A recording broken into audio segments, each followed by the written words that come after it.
بسم الله الرحمن الرحيم بسم اللہ الرحمن الرحیم۔ السلام علیکم ورحمۃ اللہ وبرکاتہ۔ عزیز طلباء، امید ہے بخیر و عافیت ہوں گے۔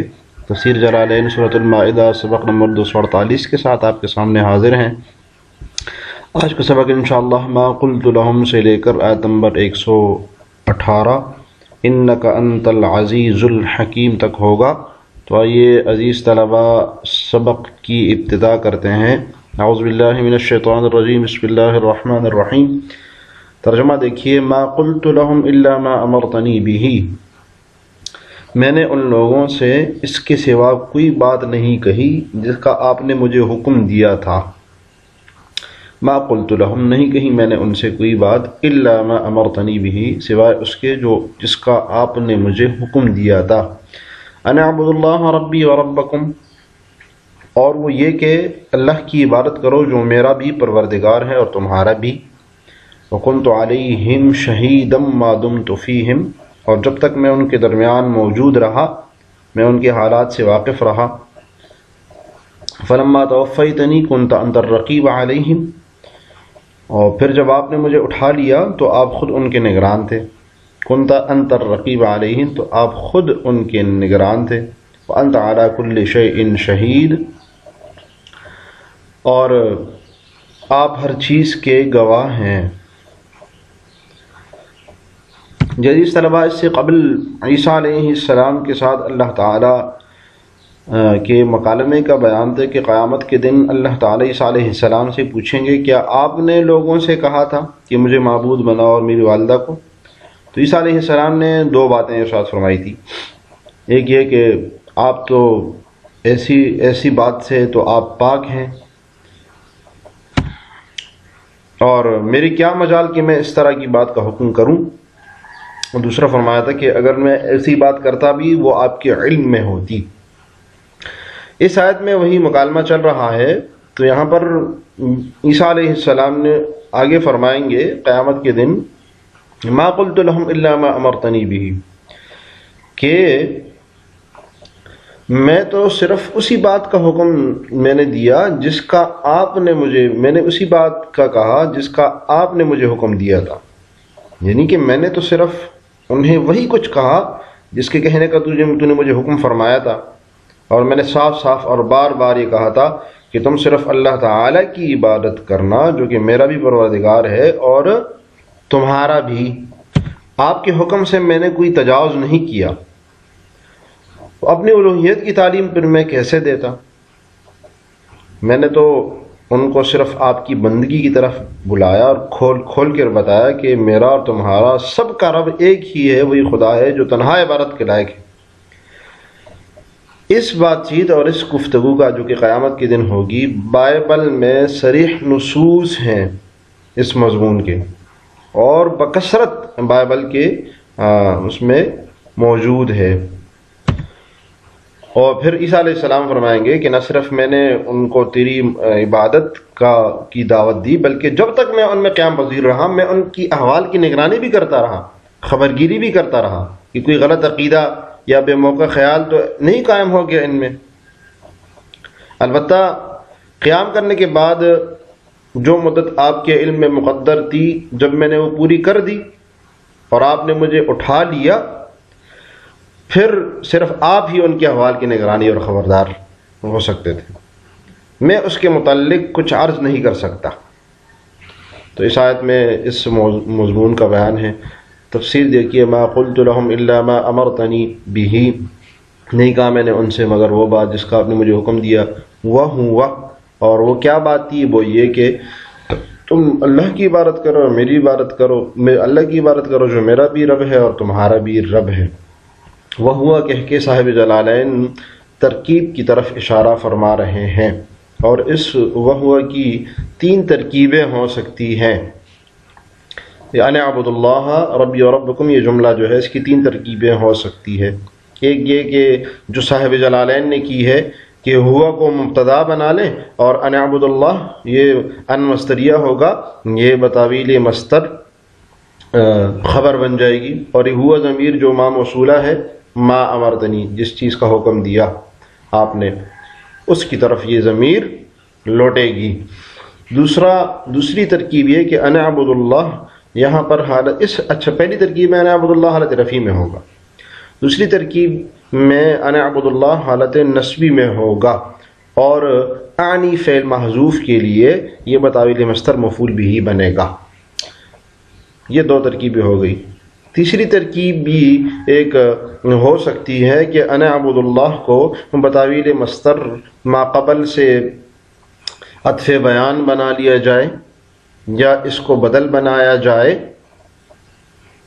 بھی کی ہی ضمیر سے، جو بھی کی ہی ضمیر ہے اس سے اس کو عطف بیان بنایا جائے یا اس کو بدل بنایا جائے۔ تو یہ تین ترکیبیں اس کی ہو سکتی ہے۔ صاحب جلالین نے ایک ترکیب کی ہے وہ ہوا کہ ہوا محذوف نکال کر مبتدا بنایا اور انا عبد اللہ بتاویل مصدر اس کی خبر، وکنت علیہم شہیدا، اور میں ان کے اوپر گواہ تھا، رقیباً، اشارہ ہے کہ شہیداً یہاں پر نگہبان کے معنی میں ہے کہ میں ان کے اوپر نگہبان تھا، نگران تھا، میں ان کے اوپر گواہ نہیں تھا بلکہ نگہبان تھا، نگران تھا۔ بعض حضرات نے شہید کے معنی گواہ کی بھی لکھے ہیں، یہ گواہ کے معنی میں ہے، لیکن صاحب جلالین نے اس کو رقیب یعنی نگران کے معنی میں کو ترجیح دی ہے۔ امنعہم، ایسا نگران تھا میں ان کے اوپر جو روکتا تھا ان کو، مما یقولون، جو وہ غلط خیال کے بارے میں گفتگو کرتے تھے، جو وہ باتیں کرتے تھے اس سے میں روکتا تھا ان کو، غلط باتوں سے۔ عیسیٰ علیہ السلام نے فرمایا کہ جب تک میں ان میں تھا میں ان کو ایسے غلط عقائد سے روکے رکھتا تھا۔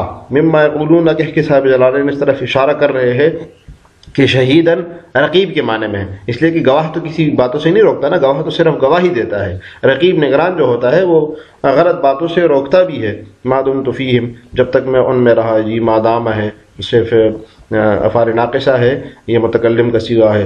فلما توفیتنی، پھر جب تو نے مجھے اٹھا لیا، پھر جب آپ نے مجھے اٹھا لیا، ایسا ترجمہ کیا ہے تمام حضرات نے اس کا، جب آپ نے مجھے اٹھا لیا، جب آپ نے وفات دی یہ ترجمہ نہیں ہے اس کا، جب آپ نے مجھے اٹھا لیا، ای قبضتنی بالرفع الى السماء، یعنی آپ نے قبضے میں لے لیا، مجھے اپنے قبضے میں لے لیا۔ صورت کیا تھی اس کی؟ بالرفع الى السماء، آسمان کی طرف اٹھائے جانے کی صورت میں آپ نے مجھے اٹھا لیا۔ بالرفع الى السماء کہہ کے صاحب جلالین اہل سنت والجماعت کے اس عقیدے کی طرف اشارہ فرما رہے ہیں کہ عیسیٰ علیہ السلام کے بارے میں تمام امت مسلمہ کا یہ عقیدہ ہے کہ آپ کو آسمانوں پر اٹھا لیا گیا تھا، آپ کی وفات نہیں ہوئی تھی، آپ کی روح قبض نہیں ہوئی تھی، بلکہ آپ کو آسمانوں پر زندہ اٹھا لیا گیا تھا۔ اہل سنت والجماعت کا یہ مشہور عقیدہ ہے۔ کچھ گمراہ لوگ فلما توفیتنی سے غلط مطلب نکالتے ہیں اور اس بات پر استدلال کرتے ہیں کہ سیدنا عیسیٰ علیہ السلام کی وفات ہو گئی، اور اس طرح کے لوگ سیدنا عیسیٰ علیہ السلام کی رفع الی السماء یعنی آسمان کی طرف اٹھائے جانے کے منکر ہیں۔ تو یہ غلط عقیدہ ہے، یہ عقیدہ تو قرآنی آیت سے صراحتاً ثابت ہے۔ فرمایا بر رفعہ اللہ الیہ، کہ بلکہ اللہ تعالیٰ نے ان کو اٹھا لیا، تو اللہ تعالیٰ رد فرما رہے ہیں اس عقیدے پر کہ اللہ تعالیٰ نے تو ان کو اٹھا لیا تھا۔ اور 20 حدیثیں ہیں جو اس بات پر دلالت کرتی ہے، ان کے حدیثوں کی بھی منکر بنتے ہیں ایسے لوگ۔ تو فلما توفیتنی کا ابن حزم وغیرہ نے وفات والا معنی ہی مراد لیا ہے، جو کہ صحیح نہیں ہے۔ اب ہم دیکھتے ہیں کہ توفیتنی کا یہاں پر اصل مطلب کیا بنتا ہے۔ تو عزیز طلبہ، توفیتنی کا مطلب حقیقی معنی یہ نہیں ہے کہ کسی کو مار دینا، یہ مطلب نہیں ہے، بلکہ حقیقی معنی اس کا یہ ہے کہ کسی چیز کو پوری طرح اپنے قبضے میں لے لینا۔ اخذ الشیء وافیا، اخذ الشیء وافیا، کسی چیز کو پوری طرح کامل طریقے سے اپنے قبضے میں لے لینا۔ تو اس میں مرنا بھی ہو سکتا ہے اور ویسے اٹھائے جانا بھی ہو سکتا ہے۔ جسے کہا جاتا ہے توفیت المال، جب مال کو قبضے میں لیا جاتا ہے نا تو اس کے بارے میں کہا جاتا ہے کہ بس مال تو مر گیا، اس کی وفات ہو گئی، کیونکہ کسی کے قبضے میں آ جاتا ہے۔ اب توفیتنی کے 3 معنی استعمال ہوئے ہیں۔ حضرت حسن بصری رحمۃ اللہ علیہ فرماتے ہیں کہ لفظ وفات توفیہ، توفا یا توفی جو ہے یہ قرآن میں 3 طرح سے استعمال ہوا ہے۔ نمبر 1 وفات موت یعنی مرنے کے معنی میں، نمبر 2 وفات نوم یعنی نیند کے معنی میں، نمبر 3 وفات رفع یعنی اٹھائے جانے کے معنی میں۔ پہلی کی مثال اللہ یتوفی الانفس حین موتها، یہاں سے موت کی مراد ہے۔ اللہ یتوفی الانفس، تو یتوفی الانفس یہاں پر توفی موت کے معنی میں مراد ہے۔ دوسری کی مثال وہو الذی یتوفاکم باللیل، تو تمام مفسرین کے ہاں متفق علیہ اس کا مطلب یہ ہے کہ یہاں پر تو یتوفاکم سونے کے معنی میں ہے، آدمی جب سو جاتا ہے رات کو، باللیل کے قرینے سے معلوم ہو رہا ہے۔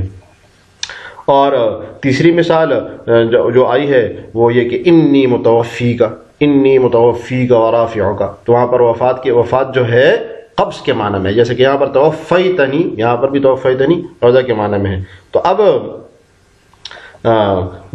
الوفات جو ہے 3 معنوں میں آیا ہے، تو اب اس کی متعدد معنی میں جو لفظ استعمال ہوتا ہے تو ایک جانب راجح کس طرح کیا جائے گا، تو قرائن سے کیا جائے گا۔ جیسے توفاکم باللیل میں لیل باللیل کا قرینہ ہے، تو اسی طریقے سے تمام جگہوں پر توفیتنی کے قرائن کی وجہ سے اس کا معنی کی تعین کی جائے گی۔ تو یہاں پر فلما توفیتنی میں قرینہ دوسری آیات اور متعدد ایسی احادیث ہیں جس سے معلوم ہوتا ہے کہ یہاں پر توفیتنی وفات موت کے معنی میں نہیں ہے بلکہ وفات قبض یعنی کہ اٹھائے جانے کے معنی میں ہے۔ جی قبضتنی بالرفع الی السماء، دیکھیے آگے کنت انت الرقیب علیہم، جب آپ نے مجھے اوپر آسمانوں پر اٹھا لیا تو آپ ہی ان پر نگہبان تھے۔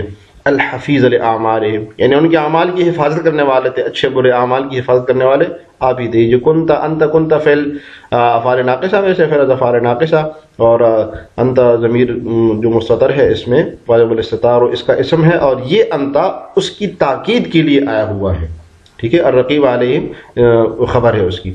وانت علی کل شیء، اور آپ تو ہر چیز پر مطلع ہیں، ہر چیز سے باخبر ہے۔ من قولی لہم، جو باتیں میں نے ان سے کی، وقولہم بعدی، اور جو باتیں انہوں نے میرے اوپر جانے کے بعد کی، وغیر ذالک، اور اس طریقے سے اور بھی بہت ساری چیزیں آپ اس پر مطلع ہیں۔ مطلع بھی ہیں اور عالم بھی، اور اچھی طریقے سے جانتے بھی ہیں۔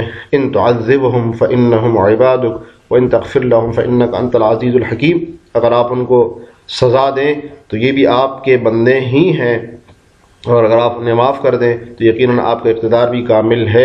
فإنک انت العزیز الحکیم، بے شک آپ یقیناً اقتدار بھی آپ کا کامل ہے اور حکمت بھی کامل ہے، آپ غالب حکمت والے ہیں۔ جی قیامت کے دن حضرت عیسیٰ علیہ السلام جو اللہ تعالیٰ ان سے پوچھیں گے تو عیسیٰ علیہ السلام یہ بھی ارشاد فرمائیں گے، یہ بھی عرض کریں گے کہ اللہ ان کا معاملہ تو اب تیرے سپرد ہے، اس لیے کہ تو فعال لما یرید ہے، تجھ سے کون باس پرس کر سکتا ہے، تجھ سے نہیں پوچھا جا سکتا۔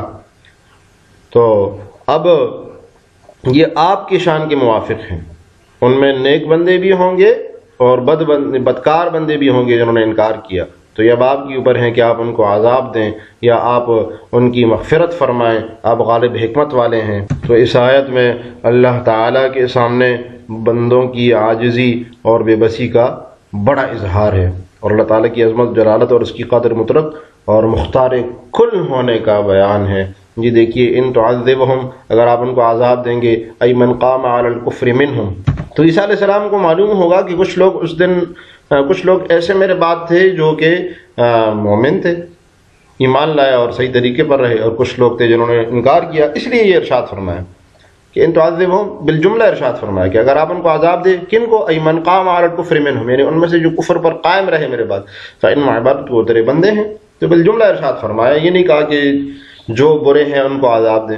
وانت مالکہم تتصرف فیہم کیف شئت، آپ تو ان کے مالک ہیں، آپ کو تصرف کا اختیار حاصل ہے جیسے آپ چاہیں، لا اعتراض علیک، آپ پر کوئی اعتراض نہیں کر سکتا۔ وان تغفر لہم، اور اگر آپ ان کی بخشش کر دیں، ای لمن آمن منہم، یعنی بالجملہ فرمایا، لیکن مقصود مراد کیا تھی کہ ان لوگوں کا جو کہ ایمان لائے، لمن آمن منہم، ان میں سے جو ایمان لائے، فإنک انت العزیز، بے شک آپ تو غالب ہیں، الغالب والا امر ہی، اپنے تمام امور پر غالب ہیں، الحکیم فی صنعی، اور حکمت والے ہیں اپنی صنعت میں، اپنے بنانے میں۔ یہ اس طلب آج کے سبق سے متعلق سوال یہ ہے کہ توفیتنی کی کیا تفسیر ہے؟ آپ نے اس کی تفسیر بڑی اچھی طریقے سے پڑھی تو تفسیر ضرور لکھیے گا۔ اس طرح آج کا سبق ہم نے ما قلت لهم سے لے کر آیت نمبر 118 فإنک انت العزیز الحکیم تک پڑھی۔ دعا ہے کہ اللہ تعالی ہمیں تفسیر جلالین پڑھنے، سمجھنے اور اس پر عمل کرنے کی توفیق عطا فرمائے۔ السلام علیکم ورحمۃ اللہ وبرکاتہ۔